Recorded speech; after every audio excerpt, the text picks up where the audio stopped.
First of all, I want to say it was a privilege on the greatest days in our nation, Martin Luther King Day. I was alive then.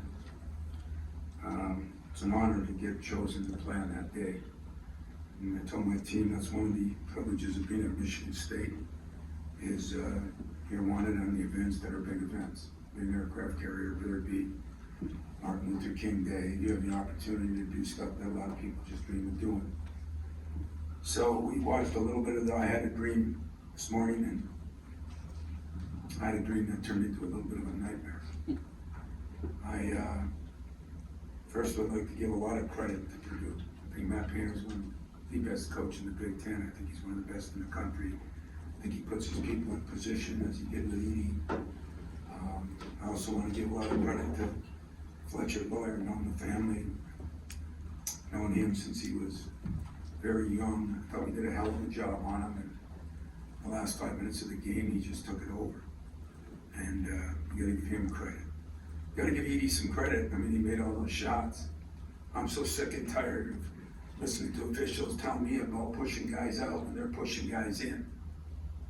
I'm sick of it. So I'm not gonna ruin a good party for them and just bitch about the officials. But that last call, as physical as that game was, and we're calling that one on Tyson up front, was disappointing. We lost the game in the first minute. The ridiculous turnovers in that first 5 minutes. AJ looked like he reverted back to last year. We looked like we were out of sorts. We're thrown into both guys' backs. We just didn't do our job and got behind, dug ourselves a hole. And to the credit of my team, we battled back and physically out-rebounded them. It was just a slugfest, more people getting thrown around underneath the basket. We out-rebounded the best rebounding team in the Big Ten, and maybe one of the best rebounding teams in the country. We outshot them, missed a couple of key free throws, a couple of tough calls, a couple of bad plays early that we just couldn't catch up from, and Purdue's a hell of a team. So don't take anything away from Purdue, and don't one of you write that I'm ticked off about the officials, except that I'm ticked off about the officials, but it had nothing to do with Purdue, nothing. They did a hell of a job, a hell of a game, hell of a game plan. They went into them. I'm sure one of you will ask me about doubling them, but I'll save that till you ask. But I was really proud of my team for how they responded, how they competed, how they executed down the stretch. Tyson for making big shots, Joey made a couple, AJ played so much better after the first. Then we had 5 turnovers in the first few minutes.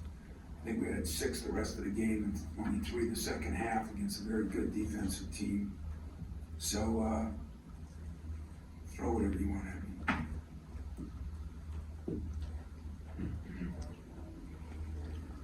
Tom, you mentioned the double teaming or whatever. Obviously, there was some times you did, but on that last possession, honestly, how many different things could you have even done at that point? You kind of feel like that was just. Well, we tried to push them out. When we pushed them out the time before, they called a foul that I did not think was necessary. I mean, one guy's pushing out, one guy's pushing in. One guy's 400 pounds and one guy's 150. And I'm sick of that. So I could have doubled.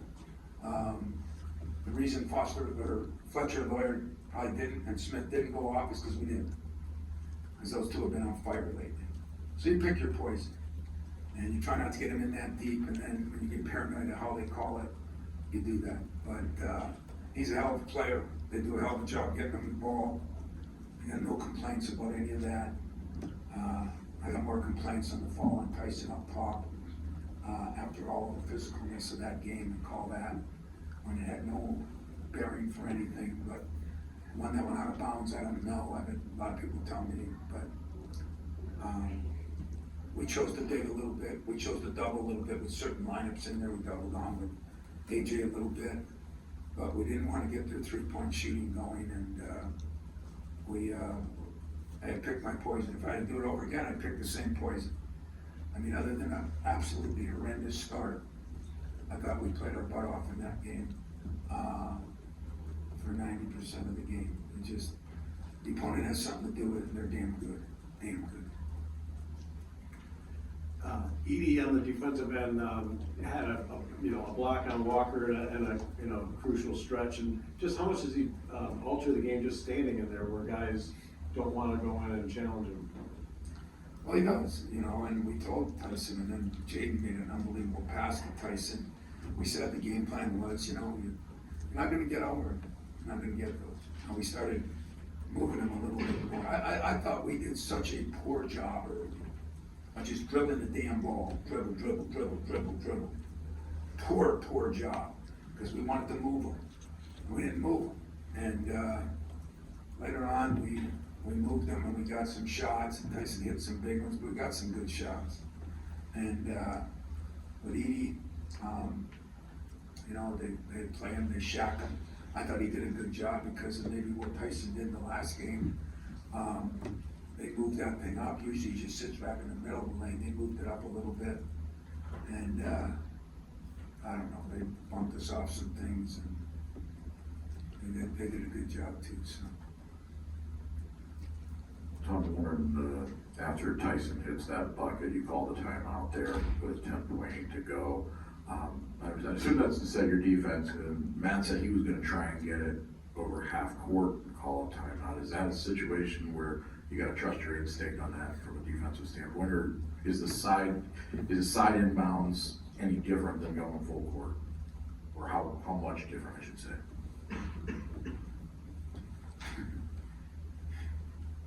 Don't mind my ignorance, but of course it doesn't even make sense to me. I mean, I called a timeout because I didn't want to set my defense. I didn't want it to be open court where they could hurt us and then we're all spread out.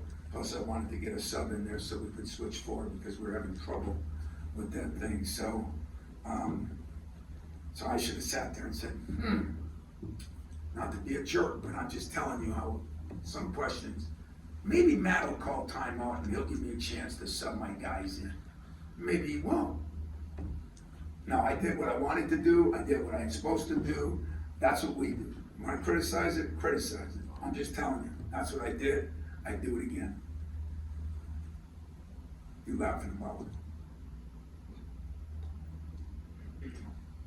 Tom, the pride you have in your team for this game today, is it doubled because of Malik Hall is out and you lost a key piece, and how big is that challenge going forward?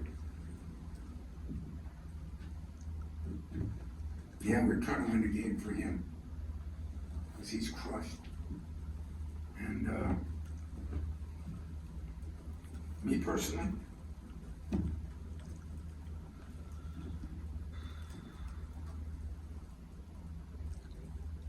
today was an important day for me because I do appreciate Martin Luther King Day. I appreciate people that had dreams and goals, because that was me. That was me. And I appreciated that Malik handled it so well, and we still don't know exactly what's going on, so you all know. We didn't hold anything back. We knew he wasn't going to play today, but specialists just looked at it today, and he had a meeting with him by Zoom during our game. So, nothing looks good in the immediate future, but whether it's the full year or not, we don't know. I just felt like we gave everything we got except at the beginning. We ran out of gas at the end. I was hoping to win so I could complain about the scheduling, all what we've gone through. I can't do that now, because when you lose, you can't do that. But something's gotta change here. I mean, the NCAA and their infinite wisdom are so concerned with us having 20 hours a week. And right now, I'm going up there telling my staff to get their butts home. Don't look at another piece of film, because a lot of people are burned out when you go through that thing. Why we would do that as a conference, I don't understand. But it's going to continue. So for those of you that don't know me, I don't think I'm complaining about a loss, because I'm not. Matt's one of my best friends. Purdue's one of my most respected programs. It's been that way since Gene Katie was there and Joe Heathcote was here. It hasn't changed one iota. But the consistency of things and, you know, whether it be scheduling, whether it be fouls, whether it be this or that, I think we gotta take a good look at it now that we have, so, I'll figure that out later. Tom, you mentioned running out of gas the last couple of games. How do you manage kind of those minutes for your key guys and maybe try to get a little bit more out of some other guys now with Malik out for the future? If I had other guys that I thought were good enough to play, I'd have played them. How about asking me, how about maybe some other guys gotta work a little harder, get a little better, or when they had to work hard and they had their opportunities, they didn't take advantage of them. And then shazam, something happens, and you didn't put yourself in that position. So,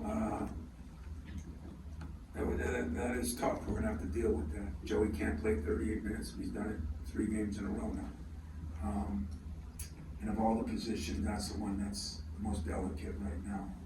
But I say all that, and we played the best teams in this country, played them all.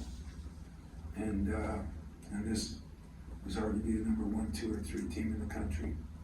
And we're still standing.